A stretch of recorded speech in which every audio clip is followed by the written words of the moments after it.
অমরাবতী নামে এক গ্রামে বাস করত এক সওদাগর। তার ছিল দুই বউ, বড় বউ কনক আর ছোট বউ মালা।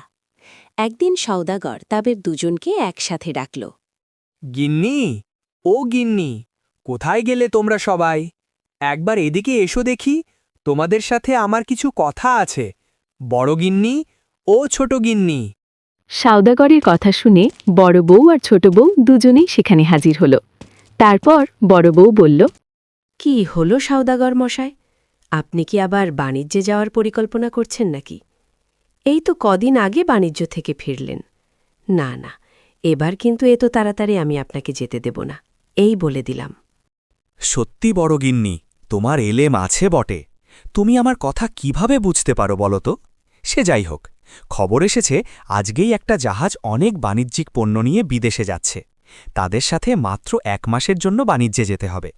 তাছাড়া এবার তো তোমার একা লাগার কথা নয়, তার জন্য তো ছোট গিন্নি আছে। দুজনে মিলেমিশে থাকো, দেখবে 1 মাস দেখতে দেখতে কেটে যাবে। বেশ, আপনাকে যেতে দিতে পারি, তবে একটা শর্তে। আমার জন্য একটা বিদেশি মুক্তার হার এনে দিতে হবে। আমার যে মুক্তার হার খুবই পছন্দের। আপনি আগেরবারও বলেছিলেন নিয়ে আসবেন, কিন্তু আপনি সে কথা রাখেননি। এবার কিন্তু আমার জন্য একটা সুন্দর মুক্তোর হার আনতেই হবে। আহা গিন্নি, মুক্তোর হার যে বড়ই দুর্লভ, সবসময় সব জায়গায় পাওয়া যায় না। তবে এবার কথা দিচ্ছি, যেভাবেই হোক মুক্তোর হার আমি ঠিকই নিয়ে আসব। আর ছোট গিন্নি, তোমার জন্য কি একটা মুক্তোর মালা আনবো নাকি? মুক্তোর মালা? না না, সে যে অনেক দাম। তাছাড়া আমি মুক্তোর মালা নিয়ে কি বা করব? তবে আপনি যদি পারেন আমার জন্য একটা পাখি আনবেন। এমন একটা পাখি যে সব কথা বলতে পারবে, আমার সব কথা বুঝতে পারবে, খাঁচা ছাড়াই আমার সাথে বন্ধুর মতো থাকবে। এমন পাখি খুঁজে পাওয়া কি আদেও সম্ভব?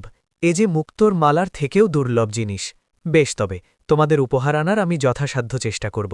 সত্যি ছোট গিন্নি, তোমার পছন্দ সবার থেকে আলাদা, খুবই সাধারণ কিন্তু মহামূল্যবান।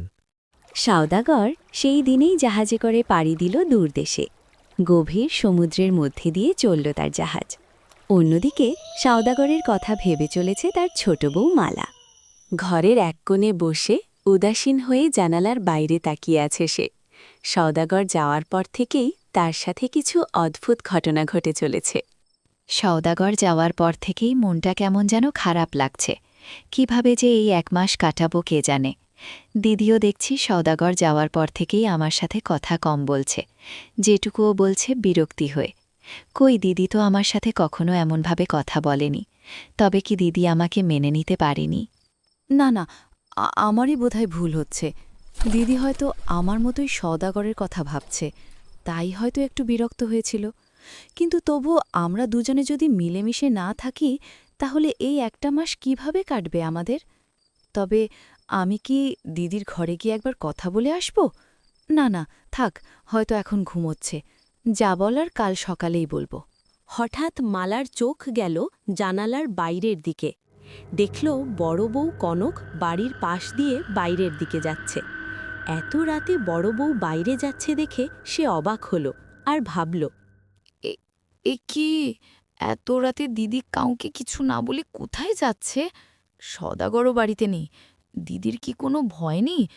যদি কোনো দরকার থেকেও থাকে তাহলে আমায় বলতে পারত, আমি যেতাম দিদির সঙ্গে। নাকি আমি ঘুমিয়েছি ভেবে দিদি আমায় ডাকেনি? যাই হোক, এখন তো আর তাকে দেখাও যাচ্ছে না। এদিকে আমারও খুব ঘুম পেয়েছে। এবার যাই, আমিও ঘুমিয়ে পড়ি। সেই রাতে সওদাগরের জাহাজ পড়ল এক বড় বিপদে। গভীর সমুদ্রের মাঝে এক প্রকাণ্ড ঝড় উঠেছে। আকাশে ঘন মেঘ আর বজ্রপাতের গর্জন শুনে বাইরে এসে দাঁড়িয়েছে সওদাগর ও জাহাজ চালক মুন্সি। বাইরে এসে তারা দুজনে অবাক হয়ে তাকিয়ে রইল সেই দিকে। এর আগেও তারা গভীর সমুদ্রে পাড়ি দিয়েছে, অনেক কিছু দেখেছে, কিন্তু এই দৃশ্যের সম্মুখীন তারা কেউ এর আগে হয়নি। এসব দেখে সওদাগর বলল, মুন্সি ভাই, এখন কি করব আমরা? চারিদিকে কোনো কুলকিনারা নেই। অন্ধকারে যেটুকুই দেখতে পাচ্ছি তা কেবল দিগন্তরেখা। আমাদের এই সমুদ্র ঝড় থেকে বাঁচতে হলে এখনই জাহাজ অন্য পথে ঘোরাতে হবে, আর তা না হলে যে বড় বিপদ ঘটবে। আমিও সেই একই কথাই ভাবছি। এতদিন ধরে গভীর সমুদ্রের বুকে জাহাজ চালিয়েছি, কত ঝড়ের সম্মুখীন হয়েছি, কিন্তু এই দৃশ্য এর আগে কখনো দেখিনি। আজ প্রথমবার জাহাজ যখন আমার নিয়ন্ত্রণের বাইরে যাচ্ছিল, তখনই বুঝেছিলাম কিছু একটা নতুন ঘটতে চলেছে।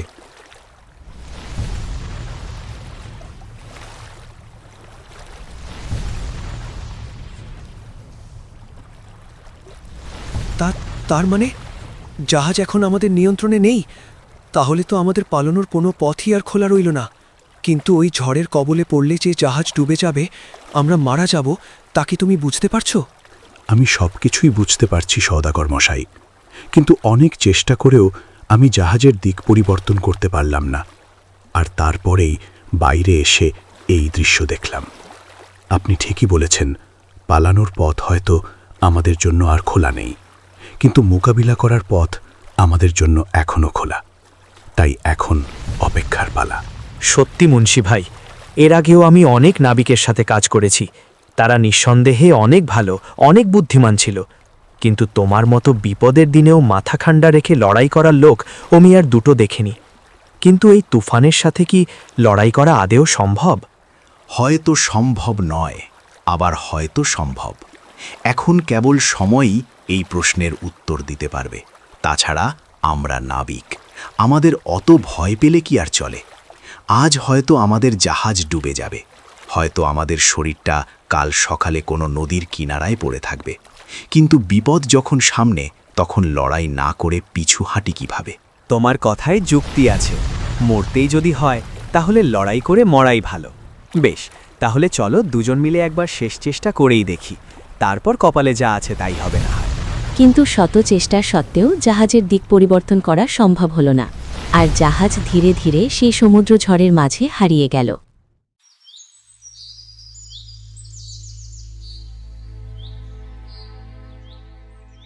আমি কোথায়? আর আমার সাথীই বা কোথায়? তবে কি আমাদের জাহাজ ডুবে গেছে? আর আমাকেই বা এখানে কে আনলো? শান্ত হন মশাই, শান্ত হন। আপনার শরীর সবেমাত্র একটু ঠিক হয়েছে, এখনই অত উত্তেজিত হবেন না। আপনি সুরক্ষিত আছেন, সব বিপদ কেটে গেছে আপনার। আপনার নাম কি, আর আপনি কোথা থেকে আসছেন? আমি একজন সওদাগর, নাম রঘুনাথ, আর আমার সাথে ছিল জাহাজ চালক মুন্সি। আমরা এক দেশ থেকে অন্য দেশে জাহাজে করে মাল নিয়ে বিক্রি করি। তেমনি কালও যাচ্ছিলাম সমুদ্রপথে। হঠাৎ কাল রাতে আমাদের জাহাজ পড়ল এক ভয়ঙ্কর সমুদ্র ঝড়ের কবলে। অনেক চেষ্টা করলাম, কিন্তু কিছুতেই জাহাজের দিক পরিবর্তন করা সম্ভব হল না। বাকিটা তারপর আর মনে নেই। ক্ষমা করবেন সওদাগর মশাই, আপনার কোথাও ভুল হচ্ছে। আপনি কয়েকদিন ধরেই অসুস্থ ছিলেন, তা ধরুন 15 দিন হবে। সুতরাং আপনার সুস্থ হয়ে ওঠা ও জাহাজ দুর্ঘটনার মধ্যে কেটে গেছে 15টি দিন। অবশ্য আপনার সে কথা মনে না থাকারই কথা। তা হবে হয়তো, আমারই ভুল হয়েছে। আর আমার সাথে আরেকজন ছিল, তার কি কোনো খোঁজ পাওয়া গেছে? অনেক চেষ্টা করেছিলাম, কিন্তু শেষ রক্ষা করতে পারলাম না। ঈশ্বর যেন তাকেও আমার মতো বাঁচিয়ে রাখে। না, তেমন কোনো খবর আমরা পাইনি। আমি অনেকটা দূর উড়ে গিয়েও দেখেছিলাম, কিন্তু আপনি ছাড়া আর বিশেষ কিছুই চোখে পড়েনি। তবে সেও যদি আপনার মতো কোনো জায়গায় অসুস্থ হয়ে পড়ে, তাহলে তার ঠিকানা জানতে একটু দেরি হতে পারে। তবে এখানকার সব পাখি আমার বন্ধু। আপনার সাথীর খবর পেলেই আপনাকে জানাবো, আপনি কোনো চিন্তা করবেন না।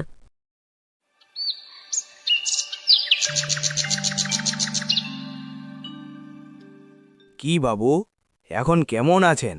আপনার শরীর ঠিক আছে তো? কিছুদিন আগে একদিন সকালে নদীতে মাছ ধরতে গিয়েছিলাম, রোজ যেমন যাই আর কি। তখন আমার পাখিটা আপনাকে নদীর পাড়ে পড়ে থাকতে দেখতে পাই। তারপর আপনাকে এখানে এনে রাখা হয় আর কি। আপনাদেরকে অনেক ধন্যবাদ।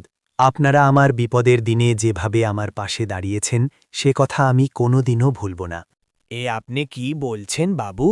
মানুষ হয়ে মানুষের বিপদে তার পাশে দাঁড়াবো নে? তা আপনার বাড়ি কোথায়? আপনাকে দেখে তো বেশ ধনী ব্যক্তি বলেই মনে হচ্ছে। আসলে আমরা খুব গরিব, ওই নদীতে মাছ ধরে যে কাটা টাকা পাই তা দিয়েই সংসার চলে আর কি। তাই আপনার বিশেষ সেবা যত্ন করতে পারলুম নে। না না, এমন করে কেন বলছেন? আপনাদের জন্যেই আজ আমি নতুন জীবন ফিরে পেয়েছি। না জানি আমায় নিয়ে এই কটা দিন আপনাদের কত সমস্যাই না হতে হয়েছে আমার কারণে। ওসব কথা এখন থাক, আপনি এখনও পুরোপুরি সুস্থ নন। এখন আপনি বিশ্রাম নিন, আর যতদিন না পুরোপুরি ঠিক হচ্ছেন ততদিন আপনি এখানে নিশ্চিন্তে থাকতে পারেন, আপনার কোনো সমস্যা হবে না।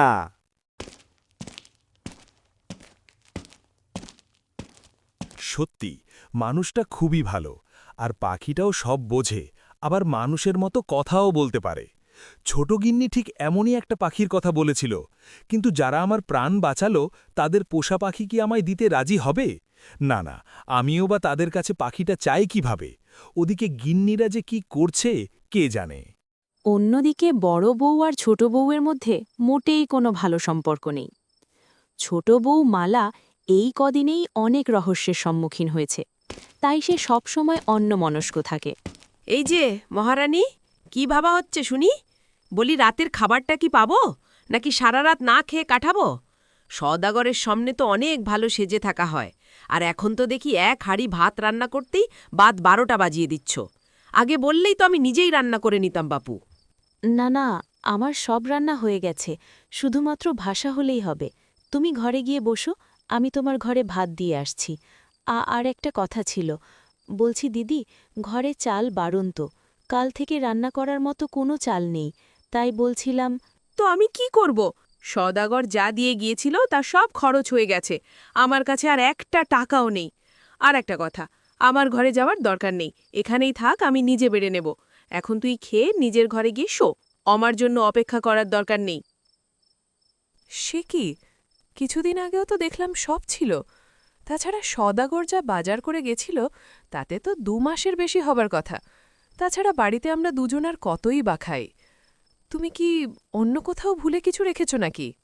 সব কৈফিয়াত কি তোমায় দিতে হবে নাকি? তুমি 2 দিন হলো এই সংসারে এসেছ, সংসার কিভাবে চালাতে হয় তা কি তোমার কাছ থেকে শিখতে হবে নাকি? এই সংসারে থাকতে হলে যতটুকু বলা হচ্ছে ঠিক ততটুকুই করো। আর হ্যাঁ, কথাটা যেন মনে থাকে, ভুলেও আমার ঘরের দিকে যেন না যাওয়া হয়।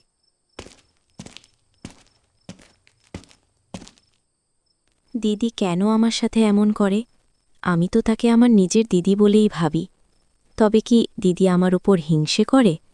কেন, সওদাগর মশাই আমায় বেশি ভালোবাসে বলে? আর দিদি কেন আমায় তার ঘরে এখন ঢুকতে দেয় না? জানি দিদির ঘরে অনেক দামি গয়না আছে, কিন্তু আমি তো কখনো সেসব চাইনি।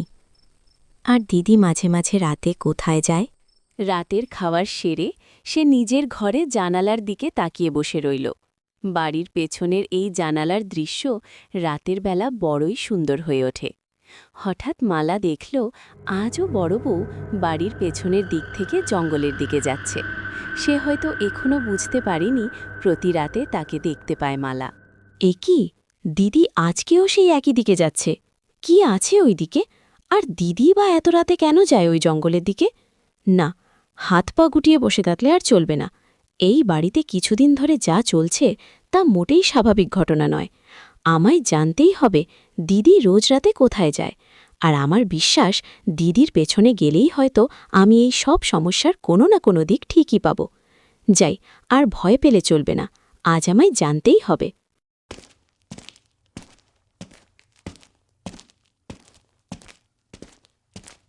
ছোট বউ মালা বড় বউয়ের পিছু নিল আর লুকিয়ে লুকিয়ে তার উপর নজর রাখতে লাগল। কিছুটা পথ যেতেই সে একটা গাছের আড়ালে লুকিয়ে পড়ল আর দেখল বড় বউ কনক তার চারপাশটা ভালো করে দেখে নিল। তারপর এক ডাইনির রূপ ধারণ করল। বিভৎস তার চেহারা, কদাকার রূপ, দেখলেই গায়ের রক্ত হিম হয়ে যায়। তারপর কনক আবার চলল সামনের দিকে। এ কি দেখছি আমি? এতদিন যাকে দিদি বলে ভাবতাম, সে একটা ডাইনি? এটাই তার আসল রূপ? আমি যে নিজের চোখকেও বিশ্বাস করতে পারছি না। সওদাগরও বাড়িতে নেই, আর তাকে বললেও কি সে আমার কথা বিশ্বাস করবে?